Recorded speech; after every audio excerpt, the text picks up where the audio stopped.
Hey guys, so I wanted to cover this issue where I guess there was a meeting at Cambridge, Massachusetts, Harvard University Kennedy School of Government, where top operatives from both campaigns sat across the conference table from one another. Bannon was absent, everyone else was there. Clinton Communications Director Jennifer Palmieri condemned Bannon, who previously ran Breitbart, a popular news site with the alt-right, a small movement known for espousing racist views. And this is their whole big branding tactic right now, where they're trying to tie these things together, where, if you're a Trump supporter, then you must be alt-right, and if you're alt-right, you must be a white nationalist, and if you're a white nationalist, you must be a white supremacist, and blah, blah, blah, you're a racist. Anything to loosely tie you to being a racist, which makes you a bad person, and everything like that. So, if providing a platform for white supremacists makes a brilliant tactician I am proud to have lost, I would rather lose than win the way you guys did. Like, these guys, they're just doubling down, and this is why I said I think Jill Stein is gathering money to rebrand the Democratic Party, because there's no way they're ever going to win another election going at things the way they are if all they're doing is calling names and then trying to say everyone else is a bully. The hypocrisy is over the top. Kellyanne Conway, Trump's campaign manager, fumed. Do you think I ran a campaign where white supremacists had a platform? You did, Kellyanne. You did. Who choked up at various points of the session. Do you think you could have just had a decent message for white working-class voters, Conway continued. How about it's Hillary Clinton? She doesn't connect with people. How about they have nothing in common with her? How about she doesn't have an economic message? Joel Benson, Clinton's chief strategist, piled on, there were dog whistles sent out to people. Look at your rallies. He delivered it. So this article, this beautiful, beautiful article, which I've brought up before, is Are You Still Crying Wolf? And it beautifully goes through all of these points and just sort of debunks them. And all of the ridiculous identity politics nonsense. It goes through the data of who voted for them, says that, they tried to respond by saying, he is the candidate of the KKK. Anyone who knows anything about the KKK, they vote Democrat for welfare and abortion. Some years more blacks are aborted than born in New York. Who do you think enjoys that? The KKK. They don't have to lift a finger. They don't have to burn anything down. They've got people killing their own kids. And you guys are trying to say it's a woman's right and are perfectly fine with the women even doing it themselves at this point, as I covered in my other video. Like, you're doing their dirty work for them, and you don't ever want to admit it. So it goes through all this stuff, but there's a main point I want to get into here about the dog whistling. And first it says, you're using the term openly racist, white supremacist, openly racist, and he's not. So when there is a openly racist white supremacist, these things aren't going to work. Because we're going to say, oh, well, you already said all that about Trump, like same way they said all this stuff about Romney.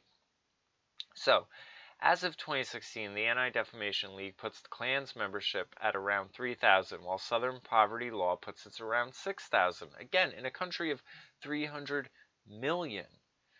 So the idea that you're going to achieve anything out of even trying to appeal with these people is ridiculous. They say even if you take in everyone who goes to Stormfront, 4chan boards, all this, it still only ends up at around 50,000 people. They said caring about who the KKK or the alt-right supports is a lot like caring who Satanist supports. It's not something you would do if you want to understand real political forces. It's only something you would do if you want to connect an opposing candidate to the most outrageous caricature of evil you can find on short notice. And that's what it is. It's really an insult to the people who follow the Democratic Party that these are the routes they go about. Isn't Trump getting a lot of his support from people who would join white nationalist groups, aren't online, this and that? Let me get to the dog whistle part.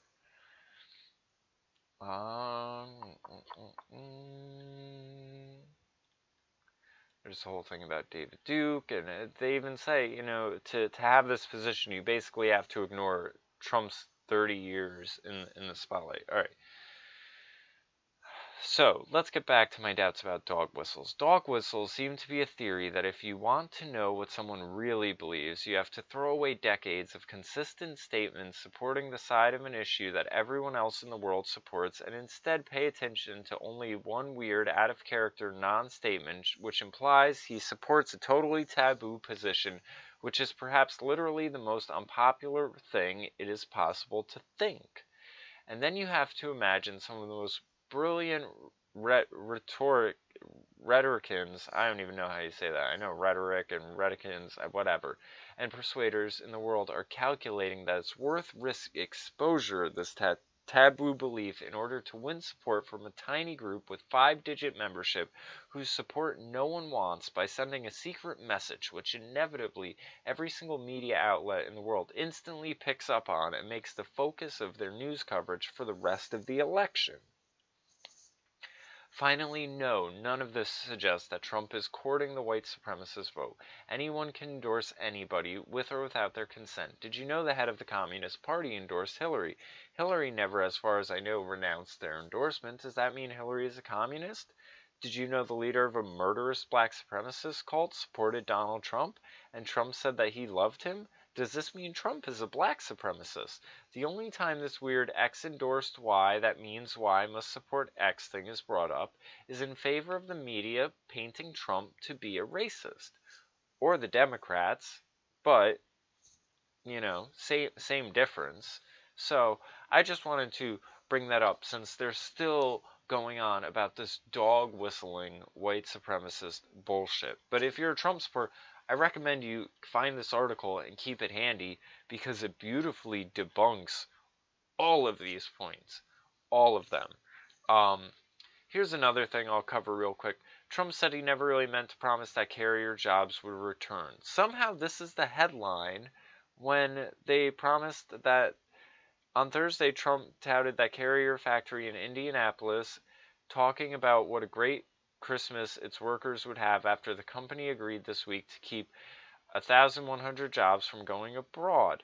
That's most of the 1,400 jobs that Carrier planned to shed in its move, and 100 more jobs than had been announced in a Wednesday news release. So Trump, without even being president, was able to keep a company in America, and they are still trying to report it as if he's done something wrong. And he's come out and said, when I was talking about Carrier, I didn't really mean them specifically. I just meant them as, they're one of the ones, like Nabisco or any of these other countries and everything like that. Trump, in a speech after his factory tour, beamed with energy, showing the freewheeling style he honed in on in the campaign, with frequent tangents to talk about his primary victory in Indiana, former basketball coach Bob Knight, and his tremendous love affair with the state of Indiana. Then he singled out a man in the audience who said it was his son who spoke out on the national news segment about Carrier and said that he was certain that Trump would keep the jobs from leaving. Your son, whoever the hell your son is, these people owe him a lot, Trump said. Trump promised other companies would not make the same decision when he becomes president, saying he would shred government regulations and reduce the business tax from 35% to 15%.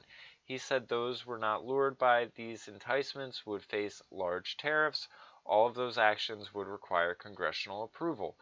Trump said he would not shy away from calling other companies. They say it's not presidential to call up these massive leaders of business. Trump said, I think it's very presidential. And if it's not presidential, that's okay. So Trump is doing what he came to do, what he got voted in office to do. He is delivering before he is even president, and the media is still trying to... why is this the headline? Trump says he never really meant to promise that carrier jobs would return. It makes it sound like they're not, and yet he got a massive win. It's not all of them, but that's called compromise, and compromise is a good thing. I assume Noah Burnham wants a dictator who rules like a fucking tyrant. So that's what's new on the Trump front. And also, he trolled the media beautifully about the whole burning the flag thing and got them to Oh, Trump's team restores link to his Muslim ban webpage. Yeah, because there was a fucking terrorist attack. Like, of course. But trolled them on the flag thing. That was a Hillary policy, and the media came out bashing him for it when he just said, perhaps we should look into this. There's got to be something we could do, when she's the one that actually tried putting out a bill for it. So, beautiful. I hope we have 8 more years of Trump just trolling the shit out of everyone.